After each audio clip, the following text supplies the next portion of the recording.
Tout être humain, normalement constitué, est émerveillé devant un microscope électronique qui peut grossir un objet plus de 100 000 fois. Tout être humain, normalement constitué, est émerveillé devant un télescope qui peut nous faire voir les cratères de la Lune ou les anneaux de Saturne comme si nous étions tout proches d'eux. Tout être humain, normalement constitué, est émerveillé devant un appareil photo qui prend des shoots magnifiques où les couleurs et les grains de l'image sont proches de notre réalité et parfois même au-delà de notre réalité. Mais ces humains, normalement constitués, oublient l'essentiel. Ils oublient qu'ils ne peuvent rien voir sans leurs propres yeux et que s'ils n'ont pas Dieu, alors tous les microscopes, les télescopes, les appareils photo du monde, aussi perfectionnés soient-ils, ne serviront à rien.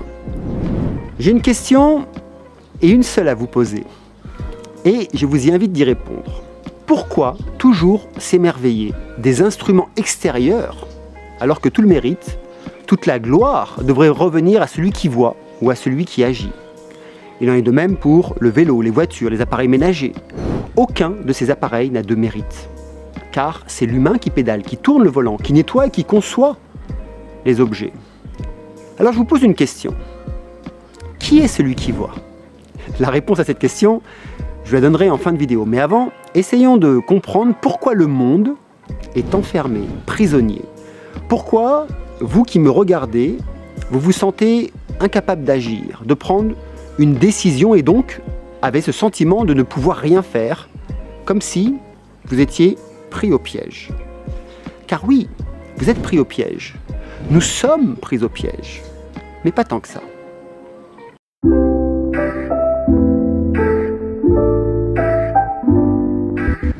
Combien de personnes voyons-nous au quotidien qui, devant une difficulté quelconque et imprévue, commencent par s'affoler ou par se lamenter pour ensuite continuer à s'affoler jusqu'à ce que cet affolement devienne leur nouvelle norme?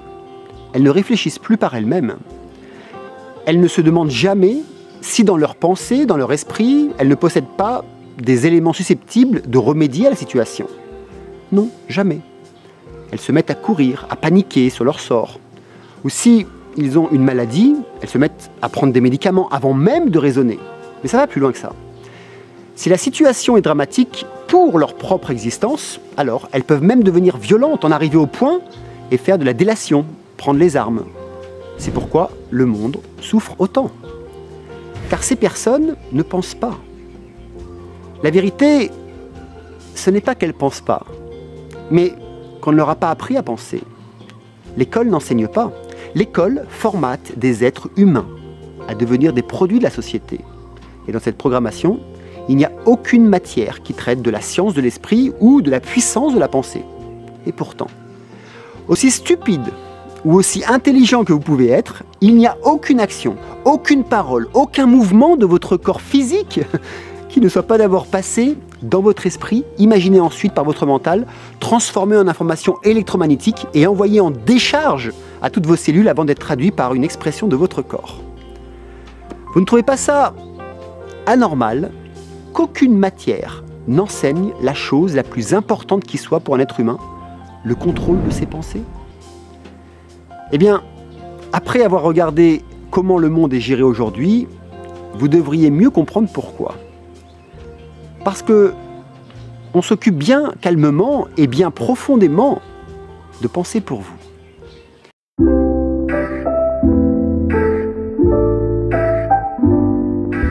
Il est essentiel de lier le monde physique au monde psychique pour mener à bien une vie complète. Seulement, il convient de le faire dans le bon ordre, c'est-à-dire d'abord travailler sur le psychisme, les pensées, pour ensuite apprendre à utiliser les éléments physiques pour faciliter le processus. Ça paraît évident, non? Eh bien, pour le moment, c'est tout le contraire qui se produit. La science fait des découvertes, la technique et les industries les appliquent, cela fait marcher l'économie des pays, enrichit ceux qui tiennent les rênes, mais dans l'intérêt de l'économie d'un pays, on empoisonne, on affaiblit l'espèce humaine. Car pour que l'industrie pharmaceutique puisse exister, il faut des malades. Pour avoir des malades, ils ne doivent surtout pas penser à être en bonne santé, donc ne pas s'instruire sur les règles de la nature humaine. Et la première de ces règles, c'est d'avoir des pensées élevées chaque jour. Cette seule nourriture enlève à elle seule 50% des maladies. Alors non, pour que la science économique grandisse, l'espèce humaine doit péricliter et devenir ignorante. Et les meilleures armes de l'ignorance sont la peur et l'assistanat. La peur paralyse les fonctions mentales qui elles-mêmes paralysent les actions. L'assistanat, par exemple, par l'accès au salaire sans travailler, aux aides sociales, à la médecine, au crédit, au rachat de crédit, au rachat des rachats de crédit, bref, à tout ce qui est possible d'imaginer comme assistanat, aussi agréable soit-il, détruit la capacité à créer des connexions neuronales d'explorateurs pour aller chercher une nouvelle solution qui n'est pas encore présente dans notre esprit. Une personne qui a un niveau d'éveil suffisant quant aux facultés naturelles de son propre corps, quant à la préservation de la nature et du vivant, et qui n'a pas accès à la médecine remboursée, vit différemment.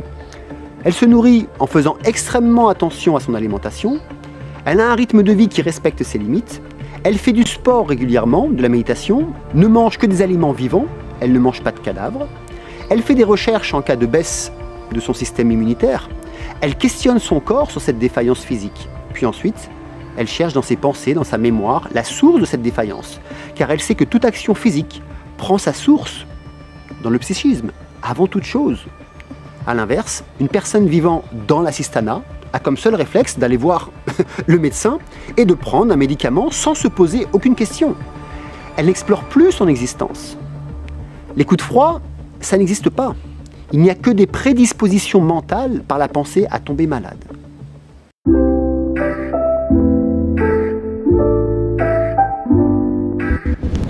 Toutes les énergies dépensées aujourd'hui, c'est juste pour le progrès de la science, mais absolument pas pour le progrès de l'humain. À cause de toutes les machines et de la technologie que la science a mise à la disposition des humains, l'humanité est en train de perdre peu à peu ses facultés. Pourquoi? Parce que plus personne ne fait d'efforts. Je suis le mieux placé pour le savoir, de par mon métier. Il n'y a plus ou très peu de travail intérieur qui est mis en place de manière régulière, journalière, sans aucune interruption. Il y a des tentatives, des essais, oui, il y a des expérimentations. Mais comme la machine donne de belles photos instantanées, et qu'on peut même modifier la photo à souhait, quand on doit aller, je dirais, regarder des images psychiques, cela demande du temps, de l'analyse, de la compréhension, de la répétition. Et dans le monde où le prêt-à-porter, le prêt-à-jeter sont devenus rois, le temps de la sagesse et de la patience a disparu. Pourtant, le beau miracle de la vie demande 9 mois pour se produire. Les moyens extérieurs et les machines que nous utilisons ne font en réalité que nous affaiblir, tant qu'à l'intérieur de soi, les forces de l'esprit restent somnolentes et paralysées. En apparence, il y a du progrès. Mais en réalité, il se produit un affaiblissement de la volonté, un affaiblissement de la vitalité. Vous savez, le bel objet que l'on appelle smartphone a provoqué l'absorption quasi totale de l'esprit humain, en devenant sa prison psychique. Il va aussi devenir son boulet avec ses chaînes, le reliant à son patrimoine monétaire avec l'argent électronique. Et le nouveau système de paiement, au système de contrôle de ses libertés, par les collectes de données et la géolocalisation. Ceci est inscrit d'ailleurs dans le calendrier du Grand Reset. Nous devrions être 7 milliards d'êtres humains dans la rue aujourd'hui pour refuser le système dans lequel nous vivons. Et d'ailleurs, je pose la question ouvertement. Avons-nous besoin d'un système pour nous réguler? Nous savons toutes et tous que le monde ne tourne pas rond. Nous le savons en fait tous intérieurement, n'est-ce pas? Mais la volonté et la vitalité n'est plus là pour les 95% de l'humanité, car ils sont séparés d'eux-mêmes. Alors attention, je ne dis pas qu'il faille arrêter le progrès, ni la recherche, absolument pas. Je dis que le progrès et la recherche ne doivent pas être tournés uniquement vers l'extérieur de nous-mêmes, mais que la science devrait passer 80% de son temps et de son budget à développer les capacités humaines dirigées vers nos hautes capacités, puis les 20% restants sur la machinerie qui servirait ces capacités. Mais aujourd'hui, c'est l'inverse. Où sont tournés les yeux des humains les 3/4 de la journée? Où sont dirigées les oreilles des humains les 3/4 de la journée? Combien de personnes peuvent regarder 2 heures de vidéo ou de posts par jour? Et combien d'entre elles méditent ce même nombre d'heures chaque jour? Je connais la réponse, car même les plus spirituels de mes étudiants, mais aussi de mes collaborateurs, me disent qu'ils ne sont pas vraiment disciplinés. Ils me le disent car ils savent que j'ai une discipline sans faille, une discipline de fer. Pourquoi? Parce qu'elle est pour moi le gage de ma liberté. Et c'est cette liberté que je souhaite de tout cœur vous permettre de découvrir. Pour ça, il n'y a qu'un seul chemin, celui que toutes les sciences modernes rejettent. C'est vivre en même temps dans le monde et avoir une vie intérieure très développée.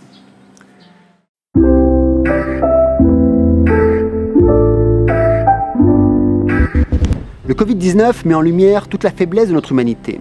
Et cela a une forte résonance pour chacun d'entre nous, en tout cas ceux qui pensent encore.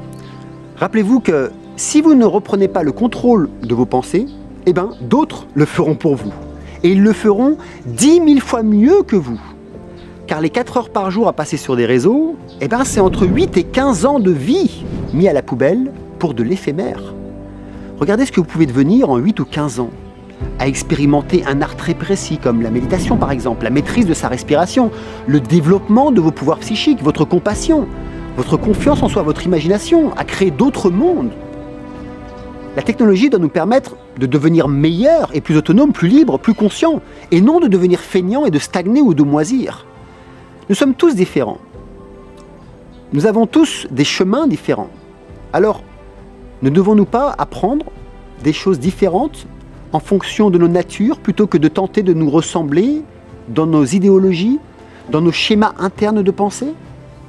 Il faut saisir et prendre conscience que nous devons vivre dans ce monde matériel, mais nous ne devons plus négliger nos forces psychiques et notre pouvoir intérieur. Nous devons repenser notre système de vie en enlevant tout système qui nous freine dans notre croissance intérieure, en supprimant catégoriquement tout système qui va à l'encontre du développement humain.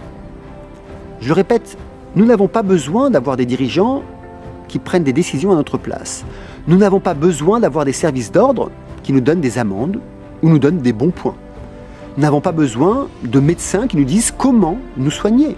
Nous n'avons pas besoin d'organismes financiers pour gérer ou garder notre argent et de décider quand et comment nous devons le dépenser. Nous n'avons pas besoin d'une éducation normalisée et formatée. Nous n'avons pas besoin d'hommes de loi pour nous juger. Tout ce système vieux, système croupi et englué et corrompu, que ce soit la médecine, et nous le voyons aujourd'hui avec le Covid, que ce soit la justice, corrompue, les médias, corrompus, les politiciens et les banquiers, corrompus. C'est de la corruption et de l'abus de pouvoir dont nous ne voulons plus. Voulez-vous encore et encore vivre dans un système identique? Nous n'avons plus besoin de ce système pour nous diriger et nous contrôler. Non.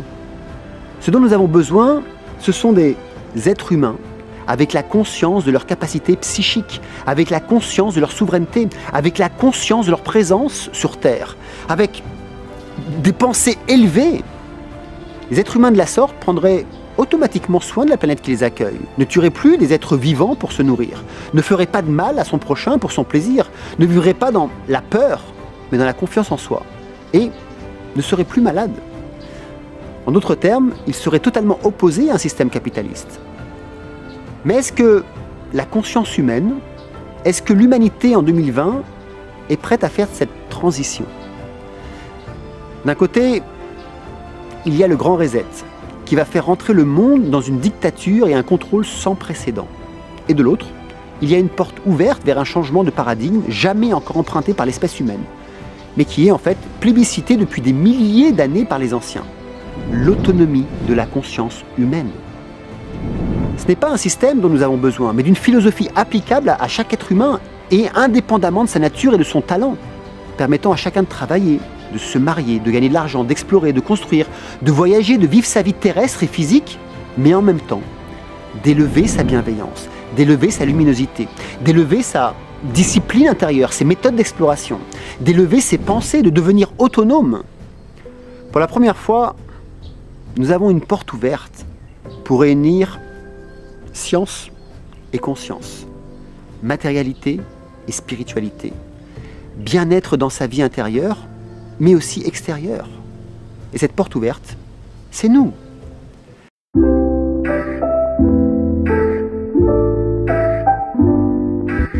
Si je devais faire une campagne présidentielle, je ne proposerais pas un programme de croissance ou de décroissance, car aucun n'a jamais vraiment fonctionné.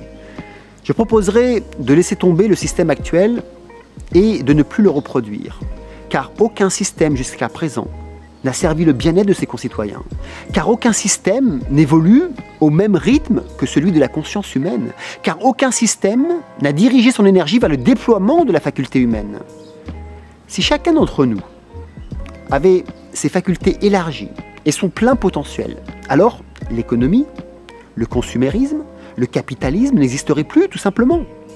Car chacun développerait ses talents et des facultés à mieux appréhender les événements, à mieux s'interroger, à avoir de la compassion, du respect pour chaque vivant. Chacun prendrait en fait soin de la seule planète qui nous accueille.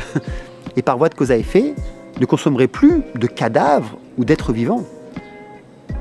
Et puis je dirais aussi que l'entraide serait une priorité et la corruption de l'histoire ancienne. Alors, en attendant d'être président, je vous invite quand même à faire le premier pas en vous invitant à un des événements, pour moi, des plus importants que j'ai pu faire cette année. Un événement à l'image de mes retraites méditatives que je fais ici sur Bali. Je vous le dis tout de suite, je n'ai rien à vendre et je n'ai rien à vous proposer. Cet événement permettra en fait de concrétiser ce premier pas pour certains, du retour à cette conscience de soi. Ce sera un rendez-vous avec votre destin, car il faut comprendre que l'humanité est en train d'accoucher d'elle-même et nous en sommes les nouveau-nés. L'événement va durer entre 3 et 4 heures et les places étant limitées et sans replay. Si vous n'êtes pas disponible le jour de l'événement pour les 3 ou 4 heures, merci de ne pas vous inscrire et de pouvoir laisser votre place disponible à ceux qui veulent vraiment changer ce paradigme. Vous savez, on m'a demandé des centaines de fois quoi faire pour sortir de cette manipulation planétaire. Alors, je réponds à ces demandes par un acte de contribution et je remercie aussi avec beaucoup de gratitude toute mon équipe de m'aider pour le mettre en place.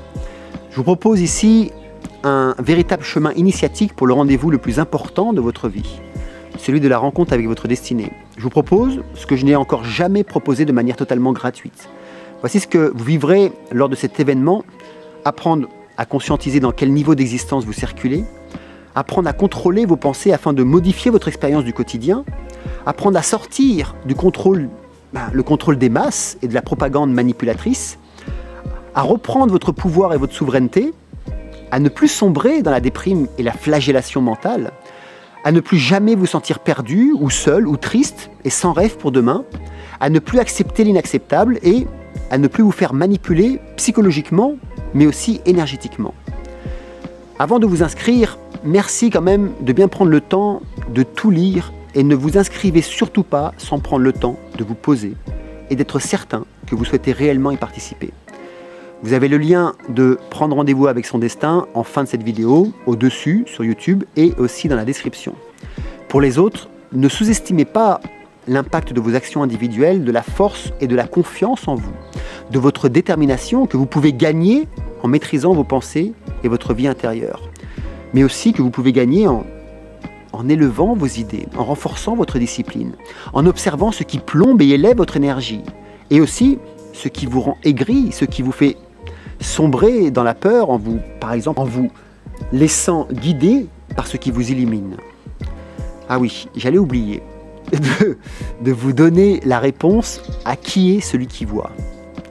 Vous vous rappelez ce que je vous ai dit en début de vidéo? Celui qui voit, c'est l'esprit, et non le microscope, ni même l'œil. Et si l'esprit est réduit, confiné, alors que lui reste-t-il comme champ de vision à offrir à l'œil? Méditez dessus. Et si un jour je me présente au présidentiel, alors votez pour moi. Merci.